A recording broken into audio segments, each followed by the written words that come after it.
La magie de la crèche de Noël. Histoire écrite et illustrée par Écoute mon histoire. Dans un petit village de montagne, l'hiver apportait toujours une douce magie. Les flocons dansaient dans l'air glacé, les cheminées fumaient, et sur la place centrale, les villageois se réunissaient pour admirer la grande crèche de Noël, installée sous le sapin, décorée de guirlandes lumineuses.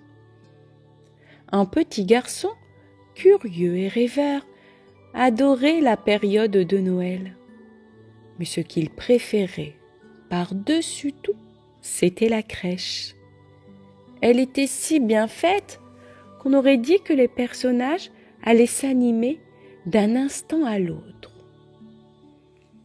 Un soir, alors que les derniers rayons du soleil faisaient scintiller la neige, le petit garçon s'attarda devant la crèche.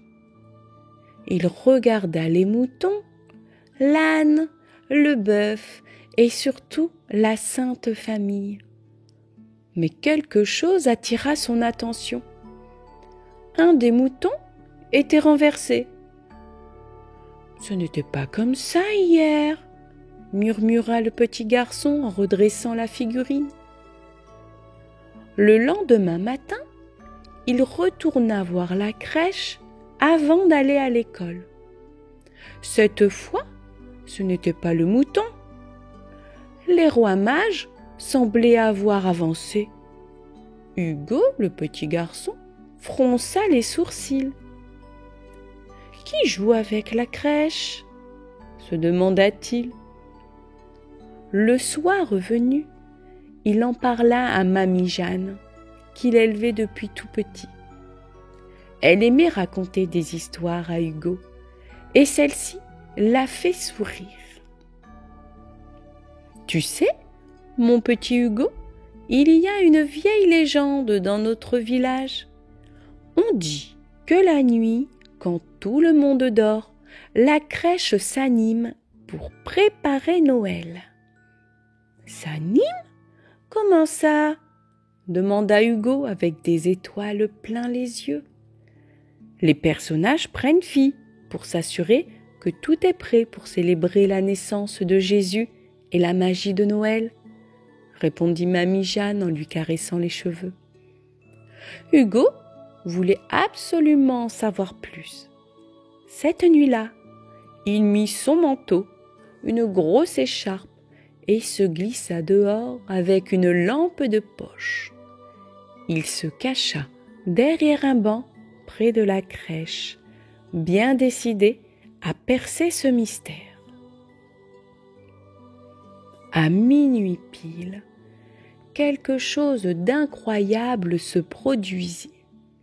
La petite étoile dorée, accrochée au sommet de l'étable, descendit doucement et se mit à scintiller.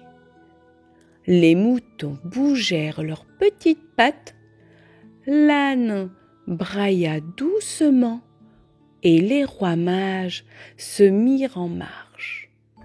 Même l'ange, suspendu au-dessus de l'étable, s'étira les ailes et descendit gracieusement. Hugo ouvrit grand les yeux, bouche bée. Il entendit des voix douces et mélodieuses. « Les enfants comptent sur nous cette année, » dit l'ange en ajustant son voile blanc. « Noël doit être parfait. »« Le chemin est encore long pour les rois mages, » murmura Joseph en regardant l'horizon. « Et les moutons s'éparpillent tout le temps, » ajouta un berger avec un soupir. Hugo n'en croyait pas ses yeux. Les figurines bougeaient, parlaient et s'activaient comme s'il s'agissait de vrais personnages. Pris une impulsion, il sortit de sa cachette. « Bonjour » lança-t-il timidement. Les personnages se tournèrent vers lui, surpris. L'ange s'approcha avec un sourire bienveillant. « Toi, petit garçon, tu es le premier humain à nous voir depuis des années. Tu dois avoir un cœur pur et plein de magie. Comment t'appelles-tu ?»« Je m'appelle Hugo. Mais vous êtes vraiment vivant ?»« Oui, mais seulement pendant la nuit et seulement pour ceux qui croient en la magie de Noël. » répondit Marie avec douceur. Hugo passa le reste de la nuit avec eux. Il aida à remettre la paille dorée dans les tables, à rassembler les moutons qui s'étaient égarés et même à porter les présents des rois mages pour les rapprocher un peu plus de l'étable. « Oh, ce n'est pas facile de marcher avec un coffre rempli d'or !» soupira Melchior, le plus vieux des rois mages. « Allez, courage, les enfants nous attendent !» dit Hugo en riant. L'ange lui confia une tâche très spéciale. Remplacer l'étoile scintillante au sommet de l'étable. Hugo grimpa sur une petite échelle, les mains tremblantes, mais lorsqu'il posa l'étoile, une lumière douce illumina toute la place. « Merci, Hugo, » dit l'ange. « Grâce à toi, la crèche est prête pour accueillir Noël. » Quand Hugo se réveilla le lendemain matin, il se demanda un instant si tout cela n'avait été qu'un rêve. Mais en arrivant sur la place, il vit que la crèche brillait plus que jamais. Les villageois étaient émerveillés. « C'est la plus belle crèche que nous ayons jamais vue !» s'exclama la boulangère. « Comme si elle était vivante !» ajouta un berger. Hugo, lui, connaissait la vérité. En regardant la crèche, il murmura « Merci pour cette nuit magique, je ne l'oublierai jamais. » Et cette année-là, Noël semblait encore plus merveilleux que d'habitude, car Hugo avait découvert que la véritable magie de Noël ne résidait pas seulement dans les cadeaux ou les décorations, mais dans l'amour, la joie et les petits miracles que l'on peut partager.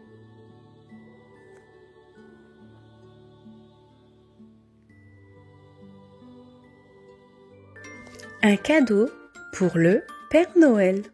Histoire écrite et illustrée par Écoute mon histoire. C'était bientôt Noël et Léo, un petit garçon de 4 ans, trépignait d'impatience.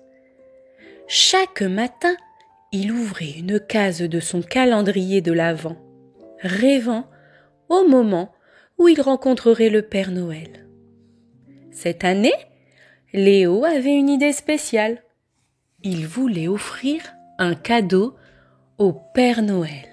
« Mais qu'est-ce que je pourrais bien lui donner ?» demanda-t-il à sa maman en mangeant un morceau de pain d'épices. « Un cadeau vient toujours du cœur, » répondit-elle en souriant. Léo réfléchit longuement. Il fit le tour de sa chambre. Ses jouets ? Non, le Père Noël avait sûrement tout ce qu'il fallait. Ses dessins ? Peut-être, mais Léo voulait lui donner quelque chose de vraiment important. Il posa alors ses yeux sur sa tétine. Elle l'accompagnait depuis qu'il était bébé. Elle était là pour les gros chagrins, le soir où le noir lui faisait peur, et les longs voyages en voiture. Mais maintenant, Léo est presque un grand. Son papa lui avait dit qu'un jour, il n'en aurait plus besoin. Peut-être que le Père Noël pourrait en faire meilleur usage que moi, murmura Léo. Sa décision prise Léo se sentit fier, mais aussi un peu triste. Sa tétine était un peu comme une vieille amie. Le lendemain, avec sa maman, il fabriqua une belle boîte pour son cadeau. Ils la recouvrirent de papier rouge, ajoutèrent un ruban doré, et Léo écrivit en grosses lettres appliquées pour le Père Noël. La veille de Noël, Léo plaça la boîte sous le sapin, juste à côté des biscuits et du verre de lait préparé pour le Père Noël. « Tu crois qu'il va aimer ?» demanda-t-il à sa maman. « Oh oui, je suis sûre qu'il va adorer, » répondit-elle en le serrant dans ses bras. Cette nuit-là, Léo se coucha avec un mélange d'excitation et d'inquiétude. Il avait hâte de voir si le Père Noël prendrait son cadeau. Le matin de Noël arriva enfin.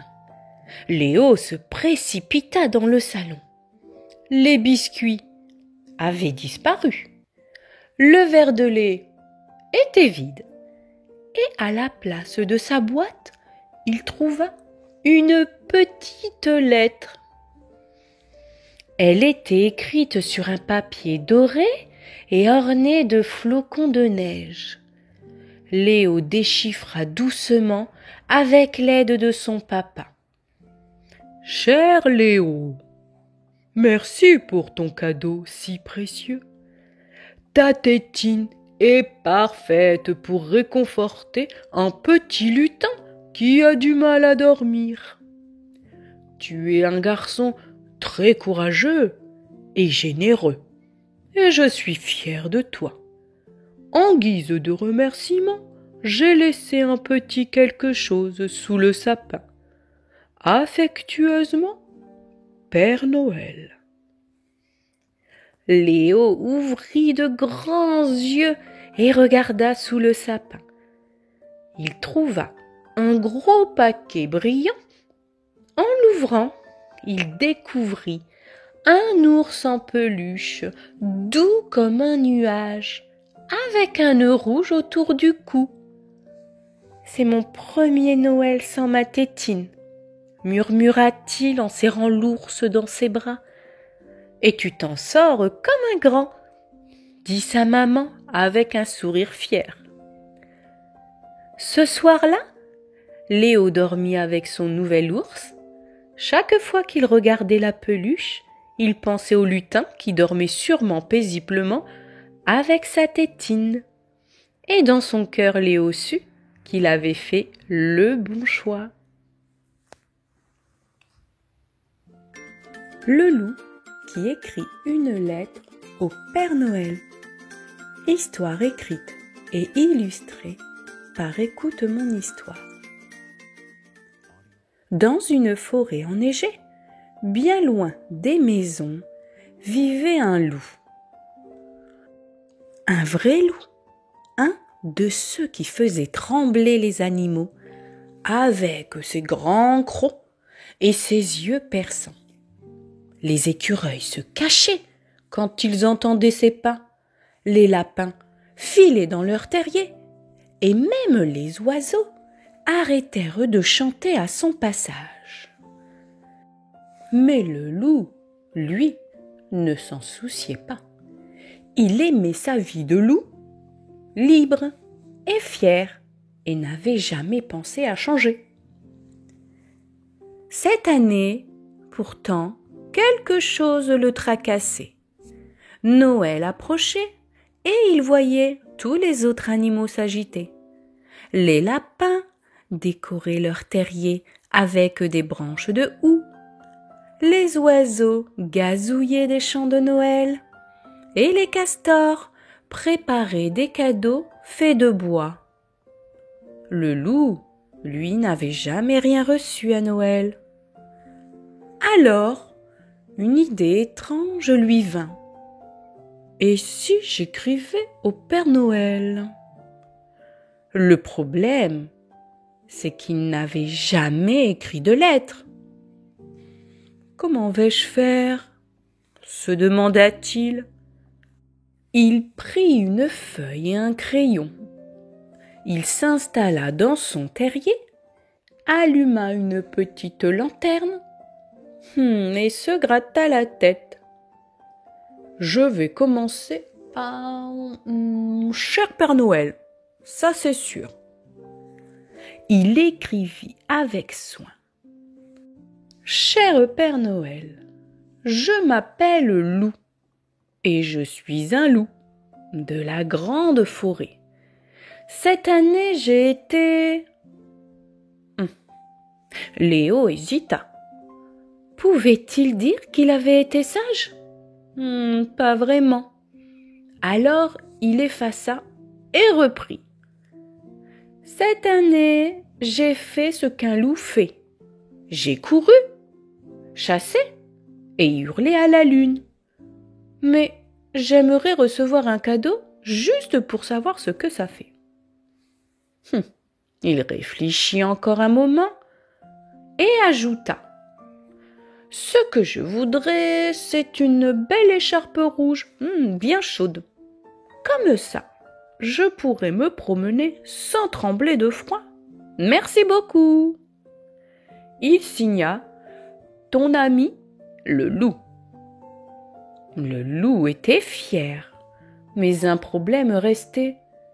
Comment envoyer sa lettre ? Il alla voir sa voisine, une chouette qui s'appelait Olivia. « Olivia, tu veux bien porter ma lettre au Père Noël ?»« Bien sûr, » répondit Olivia. « Mais le Père Noël ne reçoit que les lettres des enfants. Es-tu sûre qu'il va te répondre ? Je dois essayer. » Olivia s'envola avec la lettre et disparut dans le ciel étoilé. Quelques jours plus tard, Loup reçut une visite surprise. Un petit lutin, coiffé d'un bonnet vert, frappa à la porte de son terrier. « Bonjour, Loup, je viens de la part du Père Noël. Il a bien reçu ta lettre, mais il a une condition pour t'offrir ton cadeau. Tu dois prouver que tu aides les autres. » Loup, surpris mais motivé, accepta le défi. D'abord, il aida la famille Castor à transporter de lourdes branches pour construire un barrage. Puis, il aida la famille Écureuil à ranger leurs noisettes dans leur réserve. Enfin, il prêta ses grandes pattes pour creuser un terrier plus grand pour la famille Lapin qui venait d'avoir des bébés. Les jours passèrent. Le matin de Noël, Loup se réveilla avec un petit pincement au cœur. Il n'était pas sûr que ses efforts suffisent. Mais quand il ouvrit la porte de son terrier, il trouva un joli paquet entouré d'un ruban doré. En l'ouvrant, il découvrit une magnifique écharpe rouge, douce et chaude. Il sauta de joie et courut partout dans la neige. « Merci, Père Noël, merci !» cria-t-il en direction du ciel. Ce jour-là, Loup se promena fièrement dans la forêt, son écharpe rouge autour du cou. Et tous les animaux, même ceux qui avaient un peu peur de lui, vinrent lui souhaiter un joyeux Noël. Depuis ce jour, le loup raconte à tout le monde que le Père Noël existe vraiment et qu'il suffit d'y croire et d'aider les autres.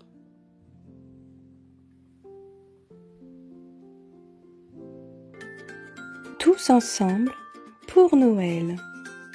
Texte de Juliette Parachini-Denny. Illustration de Elisa Malan. Édition Langue de chat. C'est une belle nuit d'hiver, à la veille de Noël. Un ours joyeux gambade, fait des cabrioles et se roule dans la neige fraîche. Soudain, crac! Le sol se dérobe sous ses pattes. Des branches enneigées ont recouvert un immense fossé dans lequel il est tombé. « À l'aide! À l'aide !» rugit l'ours en essayant de planter ses griffes dans la paroi gelée. Un vieux hibou entend l'appel de l'ours. Il se pose au-dessus du ravin et le rassure. « Ne t'inquiète pas, je vais appeler à l'aide. » Le hibou ulule longuement, ce qui fait accourir de nombreux animaux de la forêt. « Comment le sortir de là ?» demande un renard. « Il est beaucoup trop lourd, » réplique un lièvre. « Même en unissant nos forces, nous n'y arriverons jamais. »« Ne m'abandonnez pas !» s'écrie l'ours avec des sanglots dans la voix. C'est alors que tous entendent un bruit étrange derrière eux. « Père Noël !» s'écrient les animaux en voyant atterrir un grand traîneau. « C'est bien moi !» répond le vieil homme en souriant. « Du ciel, en faisant ma tournée, j'ai aperçu ce pauvre ours au fond du ravin. Ensemble, nous allons le sortir de là. » Le Père Noël attache solidement une corde au traîneau, puis il descend dans le fossé pour enlacer l'ours avec l'autre extrémité. « Maintenant, tirez de toutes vos forces !» crie le Père Noël à ses rennes. « Oh hiss, oh hiss !» encouragent les animaux de la forêt. Poussé par le Père Noël d'un côté, hissé par les rennes de l'autre, l'ours sort du fossé. « Graou !» hurle de joie le grand animal. « Merci, Père Noël, merci, les rennes, et merci à vous tous d'être restés à mes côtés. Vous m'avez sauvé. » Mais soudain, un grand crac résonne dans la forêt. Le vieux traîneau du Père Noël n'a pas résisté au sauvetage et se brise en plusieurs morceaux. « Quelle catastrophe !» se lamente le vieil homme. « Comment vais-je finir ma tournée ?» « Ne vous inquiétez pas, Père Noël, c'est à notre tour de vous aider. » Les cerfs et les chevreuils, imités par les rennes, attrapent de nombreux paquets avec leur bois. L'ours transporte une montagne de cadeaux sur son dos, et les animaux les plus petits se chargent aussi de colis, chacun à leur manière. « Oh, oh, vous êtes formidable !» s'écrie le Père Noël en s'emparant de sa hotte. « En route !» Le vieil homme explique aux animaux dans quelle maison ils doivent livrer les paquets. Les écureuils se faufilent dans les conduits de cheminée et ressortent couverts de suie. Tous rient de bon cœur en travaillant. Déjà l'aube pointe à l'horizon. Le Père Noël doit repartir pour prévenir les lutins menuisiers que le traîneau a besoin d'une remise à neuf. Il grimpe sur un renne et s'écrie « Oh oh oh, joyeux Noël mes amis et merci !» avant de disparaître dans le ciel. Cachés derrière les fenêtres, les animaux observent les enfants qui, tout heureux, découvrent leurs cadeaux. « Quel beau Noël tous ensemble !» ajoute l'ours très ému. Céleste joue dans la neige. Histoire écrite et inventée par Écoute mon histoire. Céleste est une petite fille pleine d'énergie qui s'émerveille devant son jardin recouvert d'un manteau blanc. Noël approchait et la magie tombait doucement comme dans un rêve. « Je vais faire de la luge avec Ponette !» s'exclama-t-elle en prenant sa poupée préférée. Elle s'habilla chaudement, manteau, bottes, gants et son bonnet rouge à pompons. Une fois prête, elle ouvrit la porte. « Ouh, il fait froid !» dit-elle en tirant son écharpe sur son nez. Dans le jardin, elle posa Ponette bien installée sur la petite luge.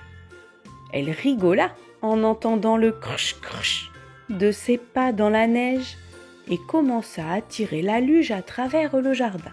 « Allez, Ponette, accroche-toi !» En voyant une petite pente, Céleste eut une idée.